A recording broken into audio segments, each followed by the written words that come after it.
Alors maintenant que l'on a vu l'inspecteur, le W3C, je vous propose de finaliser notre petite tournée des éléments HTML avec les formulaires. Alors ça va être un chapitre un peu particulier parce que on verra ici comment construire un formulaire, mais en revanche pour la partie traitement, il nous faudra une technologie côté serveur. Par exemple PHP, Python, Ruby, Node.js ou autre. Donc maintenant, on ne pourra pas justement faire un formulaire qui permettra d'envoyer un email. Cette partie traitement, il faudra attendre d'être sur la partie back-end de cette formation. Donc nous ici, on ne va se consacrer que à la partie création de l'interface d'un formulaire. On verra la partie traitement que bien plus tard. Alors le premier élément qu'il est indispensable d'utiliser pour créer un formulaire, c'est l'élément forme. Globalement, il va permettre d'englober un formulaire.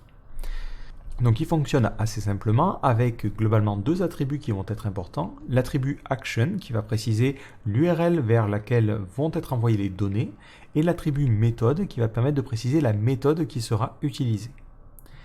Alors pour créer notre formulaire, on va s'imaginer faire notre partie contact.html. Donc je vais ici créer un nouveau fichier que je vais appeler contact.html. À l'intérieur de ce fichier, on va recopier notre page index.html, histoire de ne pas trop nous embêter. On va retirer toute la partie body, on va peut-être laisser la navigation, et là on mettra un titre, où on mettra « Nous contacter » à la place de « Restaurant le fiasco ». Donc on mettra « Nous contacter ». Peut-être on peut aussi changer le titre de la page. Donc dans le titre, on va mettre, donc on avait dit « Le fiasco ». Et on mettra nous contacter. Maintenant, je vais créer mon formulaire. Donc je commence par créer ma balise forme. Donc je peux faire forme puis appuyer sur tabulation. Donc automatiquement, mon éditeur me propose de remplir une action. Donc l'action, c'est vers quel lien on va rediriger l'utilisateur lorsqu'il appuiera sur le bouton soumettre de notre formulaire. Comme je vous l'ai dit, malheureusement, nous, ici, on ne pourra rien faire. Donc on va mettre la même page, contact.html. Mais plus tard, on pourra utiliser un langage côté serveur pour la partie traitement. Ensuite, à l'intérieur de ce formulaire-là, on va avoir plusieurs sous-éléments. Alors si vous voulez avoir l'ensemble de ces sous-éléments, il vous suffit de revenir un petit peu dans la liste des groupes. Donc on va aller dans la partie catégorie de contenu et vous allez chercher la catégorie formulaire. Ça vous montre globalement les différents éléments que vous pouvez mettre dans un formulaire. Alors il y a un élément que l'on utilisait assez souvent avant mais qu'on utilise assez peu maintenant, c'est la partie field set. Donc ça permet de regrouper en fait plusieurs éléments d'un formulaire. Donc c'est très utile si vous avez des formulaires complexes avec plusieurs étapes, ça vous permet de regrouper globalement des étapes de formulaire. Comme vous le voyez dans l'exemple, ça va fonctionner de la manière suivante. Vous allez avoir field set qui va englober ensuite d'autres éléments et dans cet élément field set, vous allez avoir une légende, ce qui va s'afficher comme ceci. Donc nous ici, on n'est pas du tout obligé de l'utiliser, mais si on voulait englober notre formulaire de contact, on pourrait utiliser un field set. On mettrait une légende avec marqué « Nous contacter » par exemple. Bon, ça ferait un petit peu doublon, hein. Et à l'intérieur, on aurait nos différents champs. En revanche, un premier élément qui est important, c'est l'élément label. Donc globalement, cet élément va vous permettre de mettre un libellé au niveau de votre champ. Donc lorsque vous créez un formulaire, vous avez toujours, vous savez, un petit texte qui va se mettre au-dessus et qui va permettre d'expliquer ce que fait notre champ. Parce que le champ, c'est juste un petit rectangle avec une petite bordure. Donc nous, dans notre cas, on va mettre un label. On ne va pas mettre d'attributs pour l'instant. On va parler des attributs juste un peu plus tard. Et on mettra votre email. Ensuite, pour créer notre champ, on va utiliser un élément vide qui est l'élément input. Il a plusieurs attributs qui sont importants. Le premier, c'est le type, qui permet de spécifier le type de notre champ. Alors, il y a beaucoup de types différents, mais le type de base, c'est le type texte. Donc, le type texte vous permet d'afficher un champ qui va permettre de remplir une ligne de texte. Ensuite, il y a un autre attribut qui est très important, c'est l'attribut name. Il permet de donner un nom à votre champ. Alors, ça n'aura pas d'impact côté HTML, mais ça permettra ensuite au serveur qui gérera la partie traitement de retrouver la valeur qui aura été rentrée dans ce champ. Donc moi ici, je vais simplement mettre email.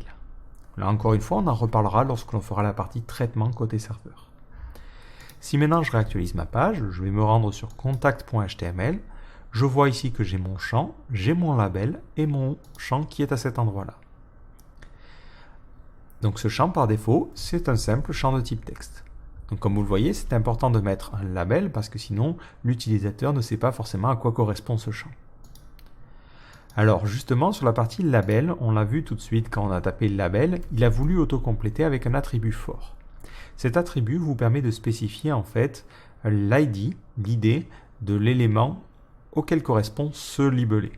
Donc ça va fonctionner vraiment avec l'attribut ID sur le champ. Par exemple ici, je peux mettre email input. Dans ce cas-là, il faudra que je mette sur ce champ-là l'idée email input. Donc ça permet de dire le libellé ici, c'est le libellé qui correspond à ce champ-là. Si je réactualise, ça ne changera absolument rien, mais ça permettra à l'utilisateur, lorsqu'il clique sur le label, d'automatiquement sélectionner le champ.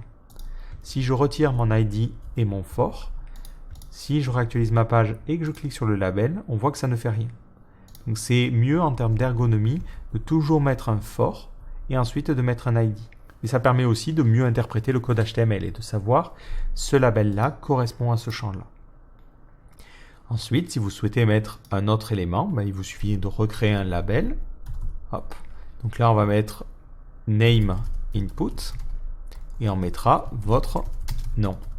Et ensuite, on mettra un input de type texte et on lui donnera un nom. Ça sera first name pour le prénom de l'utilisateur par exemple. Et l'ID, on mettra name input. Alors cet attribut ID, on n'en a pas forcément parlé, mais il fait partie des attributs universels, c'est-à-dire des attributs que vous allez pouvoir mettre sur absolument n'importe quel élément. Une règle importante au niveau de l'ID, c'est qu'il doit être unique, c'est-à-dire que dans une page web, vous ne pouvez pas avoir plusieurs éléments qui ont le même ID, c'est très très important. Donc si vous avez plusieurs champs, chaque champ doit avoir son ID propre et du coup le for doit correspondre. Si maintenant je réactualise, je vais avoir deux champs l'un à côté de l'autre. Et si je clique ici, ça va sélectionner ce champ-là. Et si je clique ici, ça va sélectionner ce champ-là. Ensuite, ce que vous pouvez faire, c'est utiliser par exemple des divisions. Je peux me dire ici, je vais avoir une div. Ça, c'est une première division où j'ai mon premier champ. Et ça va être dans une autre division. Ce que ça va changer d'un point de vue visuel, c'est que tout simplement, vos deux champs seront l'un en dessous de l'autre dans ce cas-là. Parce qu'on a vraiment un bloc à chaque fois. Donc on reparlera encore une fois, j'insiste sur ce point, des divisions lorsque l'on fera du CSS. Mais ça peut être déjà une bonne manière d'organiser. De la même manière, visuellement, ça permet de mieux séparer, on le voit dès le code HTML, nos différents champs. Alors justement, on parlait du type. Il existe de nombreux types en HTML. Si vous vous rendez dans la documentation et que vous cherchez input, vous allez voir que dans la partie type, on en a pas mal. Alors, il faut savoir que certains éléments ont été rajoutés assez récemment. Donc pour l'instant, on va parler vraiment des types principaux que vous allez rencontrer. Donc le premier type, je dirais, c'est le type password. Donc si vous mettez un élément de type password, ce que ça change, c'est d'un point de vue présentation, ça va se ressembler.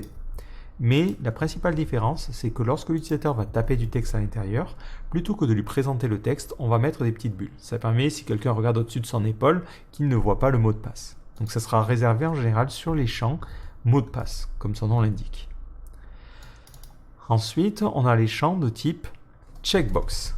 Alors ces champs, comme son nom l'indique, ça va être une simple case à cocher. Donc ça sera très utile si vous voulez avoir une case, par exemple, j'accepte les conditions générales ou se souvenir de moi, par exemple. De la même manière, vous avez un champ qui va ressembler un petit peu au checkbox, qui est le champ de type radio. Donc c'est un peu la même chose, sauf que ici, plutôt que d'avoir une petite case, on a un rond sur lequel on n'a pas forcément la possibilité de désélectionner. Alors la principale différence entre ces deux champs-là, ça va être le contexte qui va le déterminer. Un input de type checkbox, ça va être pratique pour une liste où on va pouvoir cocher plusieurs éléments. Par contre, un input de type radio, ça va être plus utile sur une question où on peut choisir entre plusieurs choix. Si par exemple, je demande à l'utilisateur son sexe, je vais ici utiliser le label, je vais peut-être retirer le for, et ensuite je vais avoir un input de type radio, le name ça sera sexe, et ensuite je vais mettre un ID particulier, là on va dire par exemple masculin.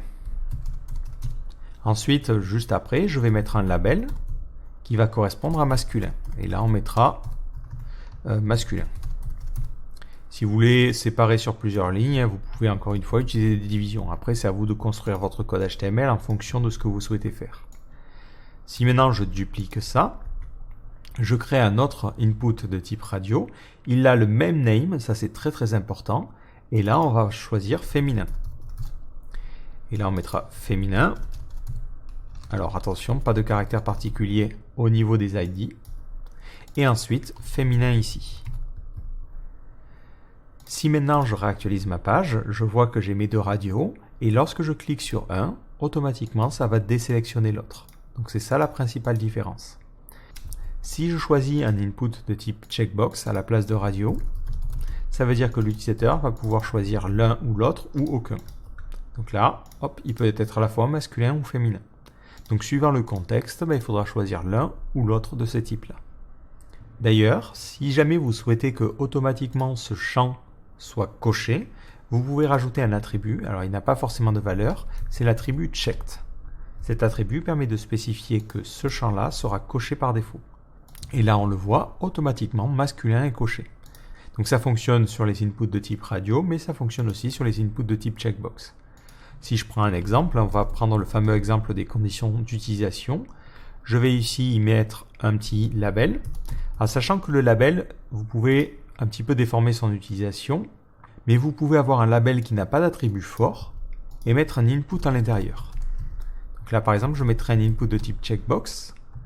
On va lui donner un nom, on va appeler ça conditions générales d'utilisation. Et là, on mettra j'accepte les conditions d'utilisation. Si vous faites les choses de cette manière-là, automatiquement, lorsque vous allez cliquer sur n'importe quoi, ça va cocher la case. Donc, le label, vous pouvez l'utiliser en englobant les choses. Donc, ça peut être pertinent dans ce genre de cas-là, mais de manière générale, on préférera plutôt cette manière d'écrire les choses. Elle permet de mieux séparer les choses. Mais si vous souhaitiez que l'utilisateur ait accepté par défaut, ce qui n'est pas forcément tip-top, vous pouvez aussi mettre l'attribut checked, et dans ce cas-là, la case sera pré-cochée. Pour les éléments de type texte ou de type password, vous avez la possibilité de pré-remplir la valeur. Vous pouvez ici mettre un value. Si vous mettez un value, ça va mettre une valeur par défaut au niveau de votre champ. Par exemple, ici on mettrait, donc c'était pour l'email, contact@demo.fr. Si je fais ça, le champ sera pré-rempli avec la valeur contact@demo.fr. Il y a un autre attribut qui peut sembler similaire qui est placeholder. Placeholder va permettre de mettre une valeur en fait en un petit peu grisé qui sera un exemple de ce qu'il faut mettre dans le champ. Lorsque l'utilisateur clique dans le champ, on voit que il ne peut pas sélectionner ce texte, il est juste affiché là. Dès qu'il va taper quelque chose, le placeholder va automatiquement disparaître. Donc ça peut permettre de donner des petits tips, des petites astuces pour aider l'utilisateur à remplir convenablement son formulaire. Donc avant de parler des autres types, je pense que ça peut être intéressant de faire le tour des attributs que l'on utilise aujourd'hui. Alors encore une fois, il y en a beaucoup qui ne sont pas forcément utiles. L'attribut accept, on en parlera lorsqu'on en parlera de l'upload de fichiers. Autocomplete permet d'activer ou de désactiver l'autocomplétion. Donc ça c'est très utile si vous utilisez un formulaire, surtout avec les navigateurs mobiles, parce qu'avec les navigateurs mobiles, vous savez, tout se pré-remplit. Donc l'autocomplete vous permet de désactiver l'autocomplétion. Donc après, certains navigateurs peuvent interpréter ça et désactiver la prédiction d'écriture. Ensuite, l'autofocus vous permet de spécifier que le champ doit être focalisé par défaut. Si vous allez sur Google par exemple, vous voyez que dès que j'arrive sur cette page-là, mon curseur est déjà sur ce champ-là. Donc ça, c'est parce qu'il a l'attribut autofocus. Capture, ça a un rapport avec les fichiers. Checked, c'est pour les types radio et checkbox. Disabled va permettre de désactiver un champ. Donc ça peut permettre de pré-remplir un champ et lui dire globalement tu n'as pas le droit de modifier ton email par exemple. Si vous mettez disabled, le champ va apparaître en gris et il ne sera pas possible de taper des choses à l'intérieur. Donc ça peut être utile, encore une fois ça dépendra des situations. Alors form c'est un peu particulier, je vous avouerai que je ne l'ai jamais absolument utilisé, mais c'est utile si jamais votre champ est en dehors du formulaire. Donc ça vous permet de faire une association. Forming type, the form method ne servent pas à grand chose vu que vous allez les spécifier en général au niveau du formulaire. Le form no validate permet de spécifier que le champ ne doit pas être validé, on en reparlera un petit peu plus tard. Le form target c'est pareil, on aura plutôt tendance à mettre ses attributs directement au niveau du formulaire, pas forcément au niveau du champ.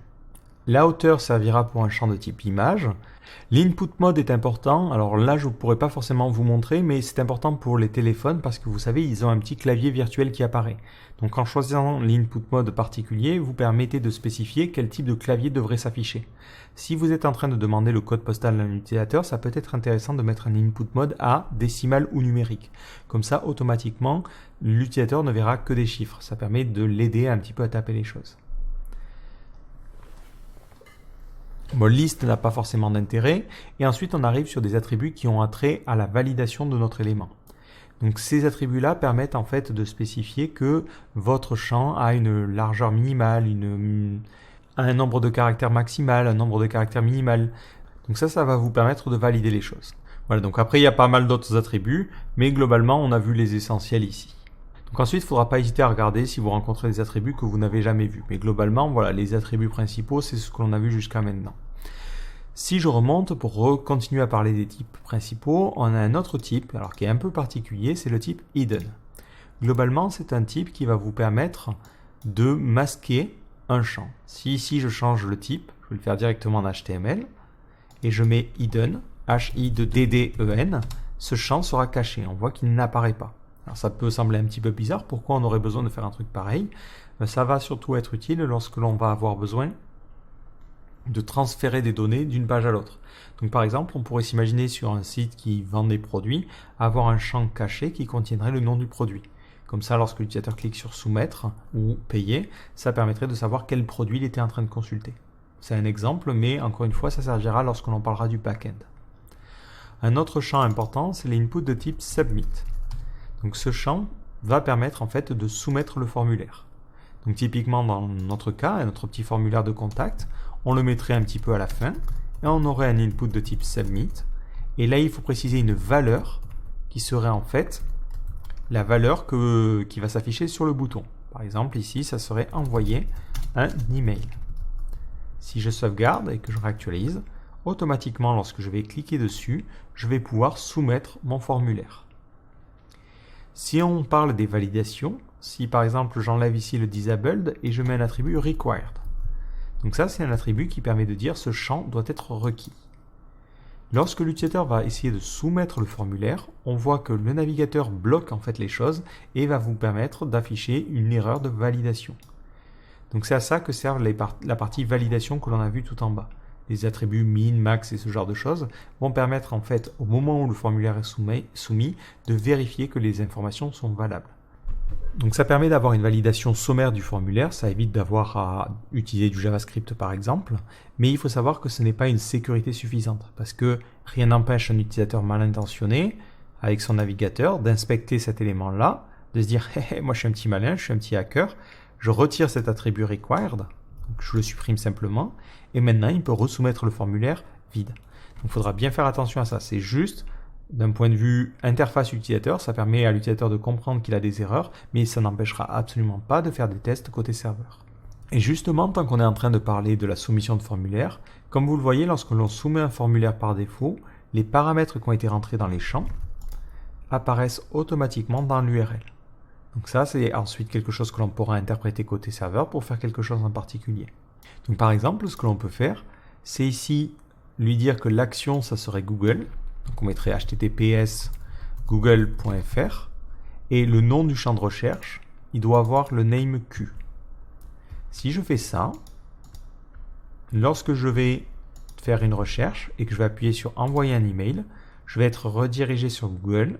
On voit que le paramètre Q est ici et Google, lui, il l'interprète et il remplit automatiquement cette valeur-là. Donc les formulaires pourront être utilisés vraiment pour des traitements. C'était juste pour l'exemple, pour vous donner un cas concret d'utilisation, mais voilà, c'est vrai que sans forcément parler côté serveur, c'est dur de faire un formulaire intéressant. Ensuite, un autre type justement qui a trait au bouton, c'est un input de type reset. Donc comme son nom l'indique, c'est un input qui va permettre en fait de reset, de supprimer les valeurs qui ont été rentrées. Donc là on va mettre supprimer ou annuler. Si je réactualise la page, j'ai ce bouton là. Et si je remplis des choses et que je clique sur annuler, automatiquement ça va reset le formulaire, ça va le réinitialiser à son état initial. Encore une fois, c'est quelque chose qu'on va utiliser assez rarement, mais c'est important de savoir que c'est là. Enfin, le dernier type, c'est le type fichier. Donc c'est un type qui permet par exemple, on va mettre pièce jointe, de joindre un fichier. Donc là, dans ce cas-là, vous mettez un input de type file. On va changer le nom, on va mettre file. On va changer le nom ici, et on mettra file input à la place. Si vous voulez sélectionner, comme je viens de le faire, plusieurs éléments, c'est vrai que je ne l'ai pas forcément précisé, vous pouvez maintenir Alt. Vous cliquez ici, vous maintenez ensuite la touche Alt gauche, et vous cliquez ici. Et comme ça, vous avez plusieurs sélections, vous pouvez écrire plusieurs choses en même temps. C'est pratique, ça vous permet de gagner du temps. Donc là, je vais enlever la partie placeholder et required. Si je réactualise ma page, je vais ici avoir un champ pièce jointe, et quand je vais cliquer sur parcourir, je vais avoir la possibilité de sélectionner un fichier que je le souhaite envoyer. Alors ça a des implications un petit peu plus importantes, il faudra changer aussi d'autres attributs au niveau du formulaire, mais vous en parlez tout de suite, ça n'aurait pas d'intérêt. On en reparlera vraiment quand on parlera de traitement de formulaire côté serveur. Donc voilà pour les types de base. Tous les autres types, ce sont des types qui ont été rajoutés relativement récemment et qui parfois ne fonctionnent pas sur tous les navigateurs ou ne fonctionnent pas de la même manière. Par exemple, le plus connu, c'est l'input de type email. Donc c'est un champ assez simple. D'ailleurs, on va le faire directement ici, on va modifier, comme ça on va découvrir les différents champs. Le type email, globalement, c'est un champ qui permet de vérifier que l'email est valide. Là, il vous dit, ah ben non, tu as effectivement rempli du texte, mais vu que c'est un champ de type email, l'adresse n'est pas valide. Donc ça permet à l'utilisateur d'éviter de faire des petites erreurs. Donc ensuite, vous avez un input de type color. Je ne sais même pas si ça fonctionne sur Firefox. Hop, color. Donc ce champ-là permet de sélectionner une couleur avec le color picker par défaut du système d'exploitation. Comme je vous disais, c'est vraiment spécifique pour le coup. Moi personnellement, je n'en ai jamais eu besoin. Vous avez un input de type date qui va permettre à l'utilisateur de sélectionner une date. Alors l'ergonomie n'est pas terrible sur certains navigateurs, mais ça ressemble un peu à ça. Et vous pouvez sélectionner une date particulière. L'input de type datetime local permet de sélectionner par rapport au fuseau horaire propre à l'utilisateur. Le email, on l'a vu, le file, on l'a vu. Le input de type button vous permet en fait d'avoir simplement un bouton qui ne fait pas grand chose en fait par défaut. Donc si vous cliquez sur le bouton, vous voyez, il ne se passe rien, c'est simplement un bouton. Encore une fois, ça sera utile après quand on mettra du JavaScript peut-être par-dessus, mais pour le coup, c'est vrai que c'est particulier. Ensuite, l'input de type month permet de sélectionner un mois. Hop, je l'ai perdu. Voilà, c'était ici. Donc on va mettre month. Et là, vous le voyez, ça ne change absolument rien. Donc comme je vous le disais, il faudra faire attention, certaines choses ne sont pas forcément encore implémentées par tous les navigateurs. Si je descends dans l'input de type month, hop, on m'explique un petit peu d'où ça vient. Je vais descendre. On me donne quelques exemples et on voit que c'est surtout pertinent en fait sur les mobiles où ils ont vraiment une interface dédiée. Là, sur Windows, on dirait que le type month, il s'en fiche un petit peu en fait. Hop. Il ne fait absolument rien. Ensuite, on a le type number. Donc c'est un peu comme un type texte pour le coup, si ce n'est que vous ne pouvez rentrer que des nombres à l'intérieur et que vous avez des petits curseurs qui vous permettent d'aller vers le haut ou vers le bas. Ça peut être plus ou moins utile suivant les cas. Password, on l'a vu. Radio, on l'a vu. Range, ça vous affiche un petit slider pour rentrer différentes valeurs. Donc là, encore une fois, c'est un peu particulier. Le reset, on l'a vu. Search, c'est pour un champ de faire des recherches, qui permet de faire des recherches. Submit, on en a parlé. Téléphone, c'est pour un téléphone. Bon, vous avez compris un petit peu le principe. Donc avec tout ça, vous couvrez un petit peu la plupart des cas. Il nous reste deux cas à voir, le select et le text area. On va commencer par le text area, il est le plus simple. Donc c'est un champ qui va permettre globalement de rentrer du texte sur plusieurs lignes. Si quelqu'un a envie d'envoyer un long message, là le problème c'est qu'il ne peut pas le faire dans un champ qui est tout petit comme ça. Donc on utilisera plutôt le text area. Donc, je vais créer juste avant les conditions d'utilisation une div et on va mettre un label. Donc ça sera message par exemple et on mettra votre message. Ensuite on crée un text area. En revanche attention, ce n'est pas une balise vide, c'est-à-dire qu'à l'intérieur vous allez avoir du contenu. Alors par défaut l'éditeur autocomplète les choses, il met un name, donc ça sera le nom de notre champ. On met un ID, moi j'ai choisi ici message, et ensuite on a deux attributs importants qui sont calls et rows. Ça vous permet d'indiquer le nombre de lignes qui vont pouvoir être tapées et la taille et le nombre de colonnes. Donc ça vous permet globalement de spécifier les proportions de votre texte area. Donc on va laisser les valeurs par défaut. Et ici, vous pouvez mettre du contenu à l'intérieur qui sera automatiquement le contenu qui sera placé dans le texte area. Si je réactualise, ça donne quelque chose qui ressemble à ça. Si vous le souhaitez, vous pouvez aussi utiliser l'attribut placeholder qui va permettre de mettre une valeur de test. Ça apparaît en gris et dès que je vais taper une valeur, ça disparaîtra. Les textes area ont depuis une certaine version la possibilité d'être redimensionnés. C'est quelque chose que vous pouvez retirer. Si vous cherchez dans les attributs du texte area, il ne faut vraiment pas hésiter à explorer la documentation. Si jamais vous avez un petit problème, donc on a auto-capitalize, auto-complete, autofocus, le nombre de colonnes, le disabled, donc ça on l'a déjà vu. Et on n'a pas de resize. Oui, pour le coup, ça se fait directement en CSS, autant pour moi. En revanche, on a cet attribut-là qui est intéressant, c'est le spell check. Si jamais vous avez un champ où les gens peuvent rentrer absolument n'importe quoi, ou du code par exemple, ça peut être intéressant de désactiver la vérification de spell check. Après, le wrap vous permet aussi de spécifier comment se passe le retour à la ligne si quelqu'un tape trop de texte. Voilà, là par défaut, ça va aller à la ligne automatiquement. Ce qui est intéressant avec les textes area, c'est qu'ils conservent les sauts de ligne. Donc si vous avez envie d'écrire un message, vous pouvez faire bonjour. Si vous sautez 2 lignes, automatiquement, ça sera 2 lignes qui seront sautées au niveau de votre formulaire. De la même manière, il faudra faire attention à ça, il conserve tous les espaces. Donc ici, j'ai indenté les choses correctement parce que ça me paraît joli, mais le problème, c'est qu'il le retransmet côté HTML et ça donne un peu n'importe quoi. Donc si vous mettez une valeur dans votre texte area, il faudra vraiment penser à faire attention aux espaces et ne pas laisser d'espace superflu. Donc ça casse un petit peu la beauté de l'indentation du code, mais au moins vous êtes sûr de ce que vous allez avoir à la fin. Bon, de manière générale, on ne pré-remplira pas le champ comme ça, mais voilà, c'est important de savoir que l'on peut le faire.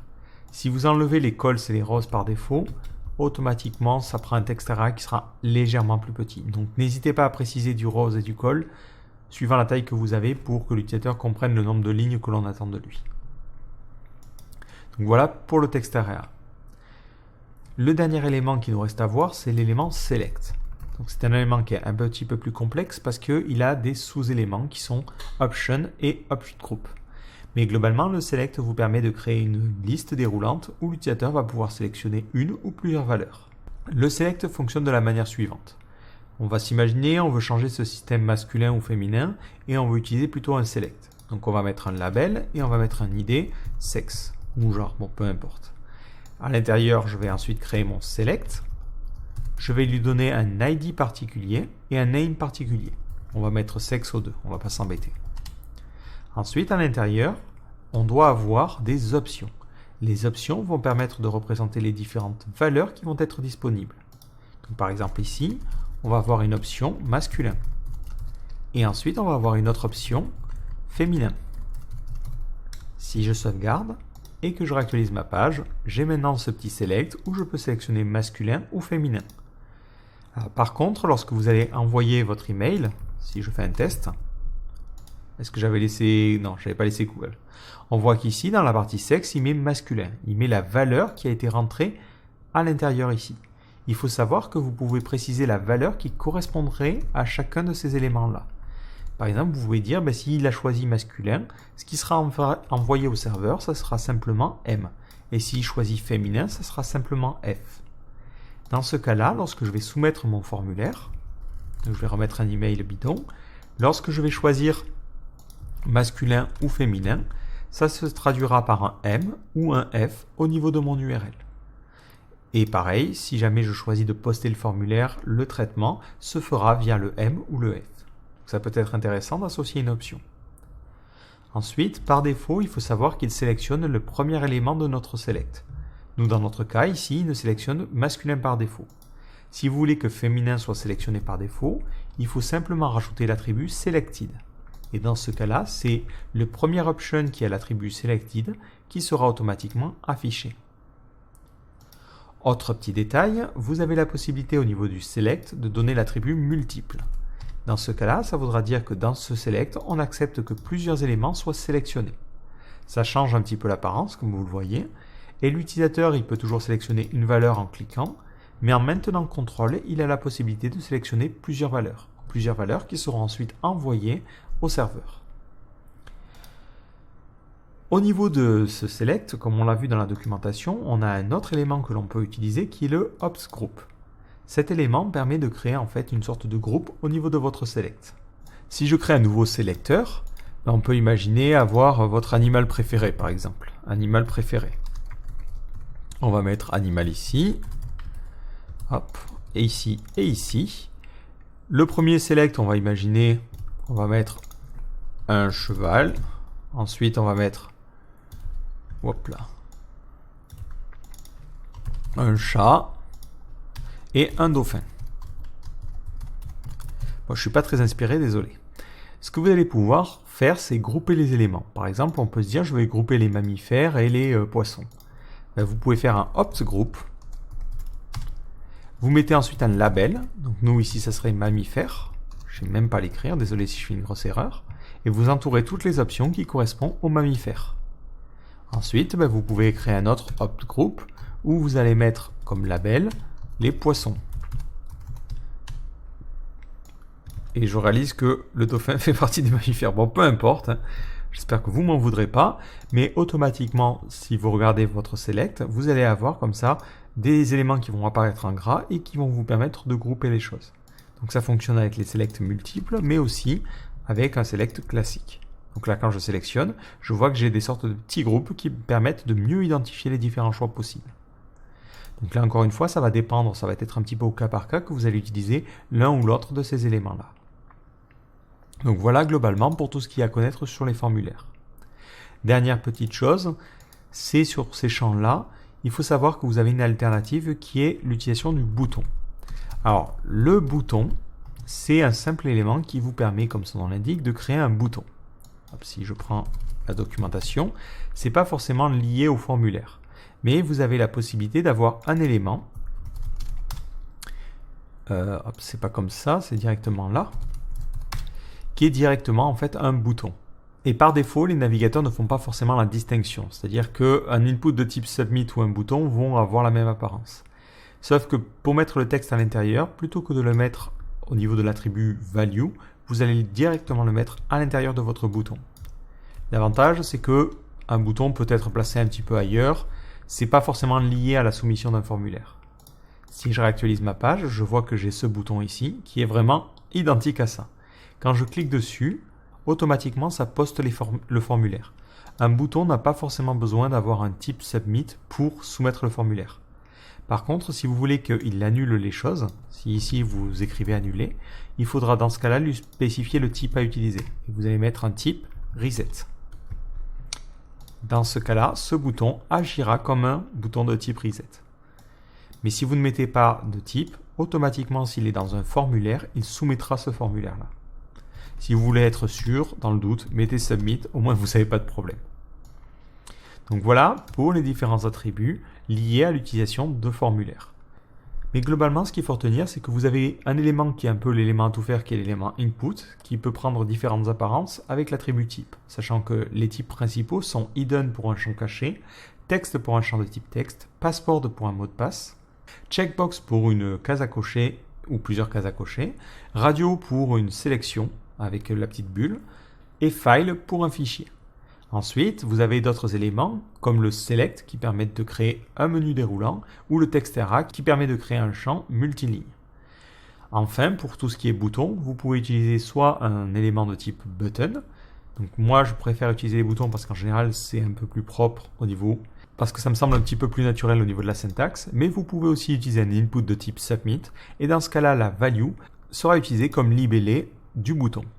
Enfin, justement, tant qu'on est en train de parler de libellé, lorsque vous créez des champs, pensez à mettre un label au-dessus ou au-dessous pour spécifier à quoi correspond ce champ-là. Et vous pouvez utiliser l'attribut for pour le faire correspondre à un élément qui a un ID particulier.